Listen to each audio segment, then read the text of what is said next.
Okay, सो काफ़ी सारी चीज़ें हमने देख ली, ट्रेडर टाइप देख लिया, सब देख लिया, ठीक है। बट एक इम्पोर्टेंट चीज़ है कि मार्केट काम कैसे करता है, फाइनेंशियल मार्केट काम कैसे करता है, ठीक है। सो फाइनेंशियल मार्केट समझने के लिए आपको पता है ऑक्शन की प्रोसेस कैसे काम करती है, ठीक है। ऑक्शन कैसे काम करता है, राइट, हाउ ऑक्शन वर्क्स, ठीक है। अगर आपको ऑक्शन की प्रोसेस पता है तो आपको पता होगा कि मार्केट भी ऑक्शन की प्रोसेस पे ही काम करता है, ठीक है। ऑक्शन कैसे स्टार्ट होता है कि किसी प्राइस की एक स्टार्टिंग प्राइस है, ठीक है। स्टार्टिंग प्राइस है, किसी पेंटिंग है, कोई एक एंटिक पेंटिंग है, उसकी एक स्टार्टिंग प्राइस है एक्स वाई जेड। उस रेट पे ऑक्शन स्टार्ट करता है और जैसे जैसे उस पेंटिंग को ख़रीदने के लिए लोग रेट बढ़ाते जाते हैं तो उसकी प्राइस अप जाती जाएगी। एक प्राइस पॉइंट आएगा जहाँ पे बाकी कोई बायर उसमें इंटरेस्टेड नहीं हुआ सिवाय एक जिसने लास्ट प्राइस बोली होगी, ठीक है। मान लो यहाँ से प्राइस स्टार्ट होती है और एक पर्टिकुलर प्राइस पॉइंट पे जाके एक लास्ट प्राइस मिल गई है, उसके ऊपर कोई भी रेट देने के लिए रेडी नहीं है, ठीक है। सो देन ये जो हाईएस्ट बायर होगा उसको चीज़ सेल कर दी जाएगी, ठीक है।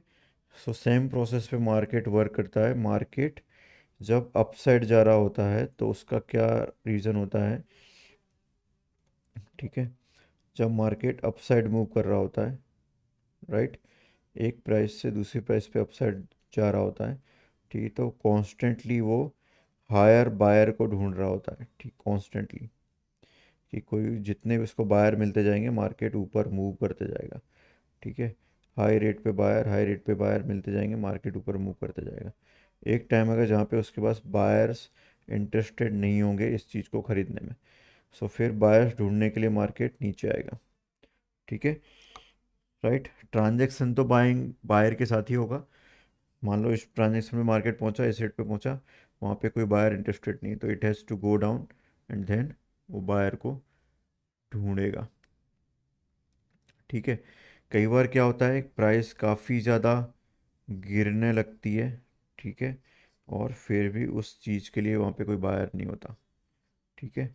उस चीज़ के लिए वहाँ पे कोई बायर नहीं होता जब तक वो एक ऐसे प्राइस पॉइंट पे नहीं पहुँचती जहाँ पे कोई उसको ख़रीदने के लिए रेडी हो जाए, ठीक है, राइट।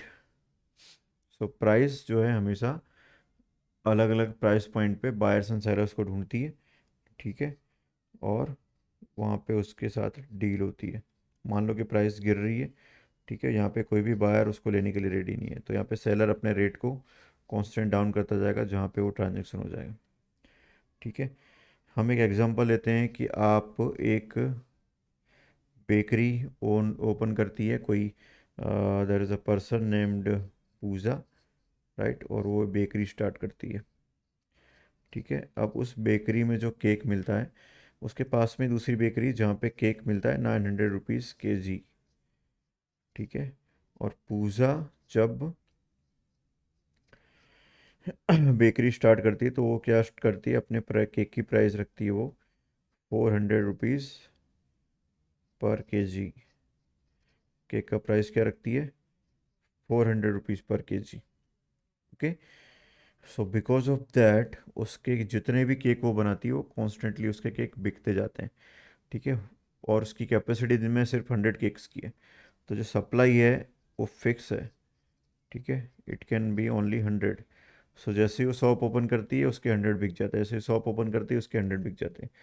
ना वो क्या करती है कि अपने केक का जो प्राइस है, ठीक है, अपने केक का प्राइस वो थोड़ा बढ़ा देती है, मतलब कि वो करती है 500, ठीक है। तो 500 पे भी उसके केक्स सारे 100% बिक रहे हैं, ठीक है। फिर वो उस केक की प्राइस को बढ़ाती है, नाउ 600, 600 पे भी उसके केक सारे 100% बिक रहे हैं, ठीक है, क्योंकि अभी भी वो जो प्राइस पॉइंट है वो डिफरेंट है कंपेयर टू लास्ट जो पास में बेकरी उससे।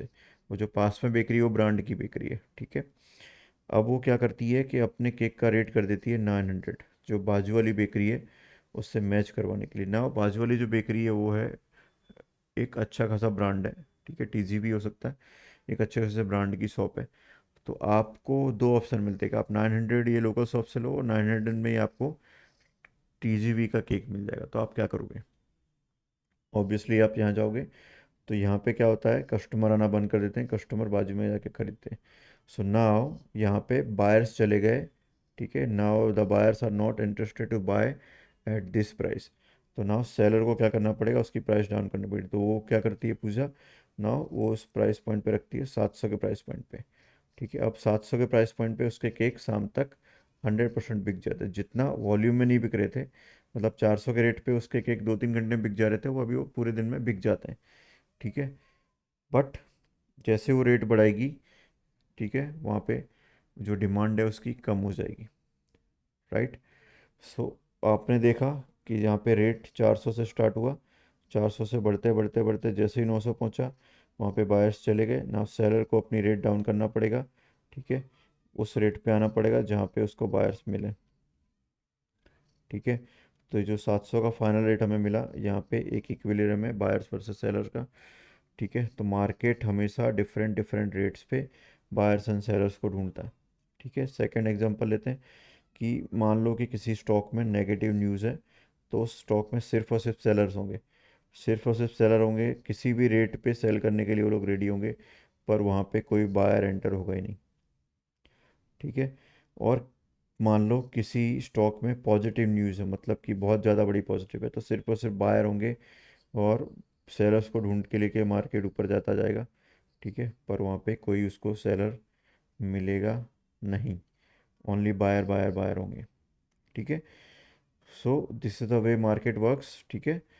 अब प्राइस फ्लक्चुएशन को समझने के लिए एक और एग्जांपल मैं देता हूँ कि मान लो एक बॉक्स है हमारे पास, ठीक है, we have created a box, और इस बॉक्स में हमने 100 एप्पल्स रखे हैं और हमने 100 रुपये रखे हुए हैं, ये इक्विलिब्रियम है। तो नाउ इस बॉक्स के हिसाब से अभी जो रेट आ रहा है, एक एप्पल के सामने इज इक्वल टू 1 रुपीज़, ठीक है। अभी एक एप्पल के सामने कितना है, 1 रुपया इस बॉक्स में है, करंट सिनेरियो। नाउ कोई सेल बायर आता है, ठीक है, और वो बाय क्या करता है, 20 एप्पल्स बाय कर लेता है, वो क्या करता है, 20 एप्पल्स बाय कर लेता है। सो नाउ यहाँ पे इस बॉक्स में कितने एप्पल हो जाएंगे, राइट, यहाँ पे रह जाएंगे सिर्फ 80 एप्पल्स, और यहाँ पे जो रुपए आएंगे, 1 रुपये के हिसाब से उसने पेमेंट किया, सो नाउ रुपये हो जाएंगे 120 रुपये, ठीक है। सो नाउ जो पहले अगर आप डिवाइड करोगे Apple divided by INR, sorry, इसको INR डिवाइडेड बाई एप्पल्स, तो आपको पर एप्पल का रेट निकलेगा कितने रुपए पर एप्पल आपको यहाँ पे मिल रहा है, ठीक है। सो पहले 100/100 था, सो आंसर आ रहा था 1 रुपीज़ पर एप्पल रेट आ रहा था आपका, ठीक है।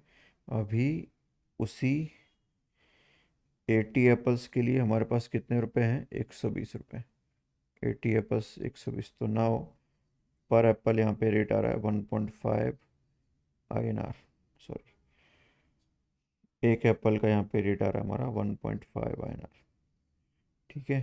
तो क्या हुआ यहाँ पे, इस इक्विलिब्रियम कंडीशन में एप्पल्स का रेट बढ़ गया, क्यों बढ़ा, क्योंकि यहाँ पे एप्पल की जो सप्लाई थी पहले 100 थी, वो हो गई कम, ठीक है, जिसके कारण उसका जो प्राइस है वो अभी हो गया 1.5, ठीक है। नाउ कोई दूसरा एक फार्मर आता है, और वो फार्मर क्या करता है, इसके अंदर 40 एप्पल्स डंप करता है, 1.5 के रेट पे 40 एप्पल्स डंप कर देता है, ठीक है।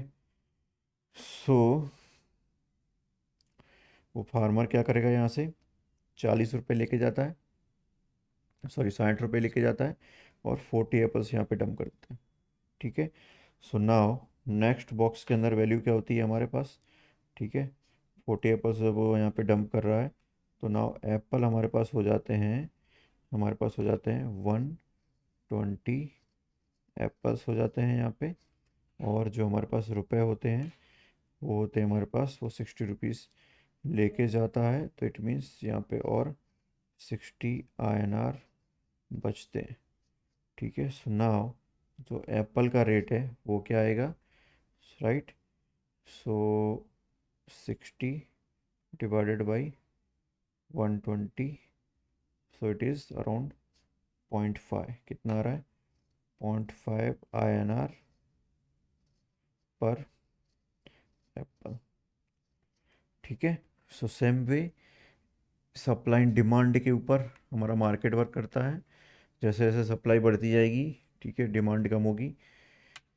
हाँ, ठीक है, और डिमांड बढ़ेगी तो सप्लाई कम होगी, right. So it all depends upon supply and demand, right. और ऐसे इक्विलिब्रियम कंडीशन में मार्केट हमेशा काम करता है। ठीक है। जैसे अभी टमाटर का नया लेटेस्ट एग्जांपल है हमारे सामने कि काफ़ी सारे फार्मर्स टमाटर अपने फेंक दे रहे थे क्योंकि मार्केट में उनका खर्चा भी नहीं निकल रहा था, 1 रुपये 2 रुपये किलो पे उनको होलसेल में बेचना पड़ रहा था। पर जस्ट 2 महीने बाद वही टमाटर 100 रुपये किलो बिक रहा था। सो इट ऑल डिपेंड्स कि मार्केट में कितनी सप्लाई एंड कितना डिमांड है। ठीक है। जैसे ही डिमांड बढ़ेगी सप्लाई कम होगी, प्राइस बढ़ेगा। ठीक है। जैसे ही डिमांड गिरेगी, ठीक है, सप्लाई बढ़ेगी, प्राइस गिरेगा। ठीक है। ओके।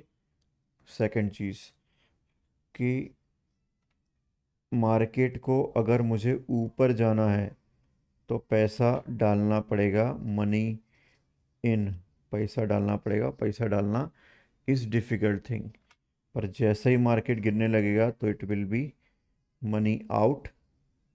और मनी आउट जो होता है वो फास्ट होता है। ठीक है।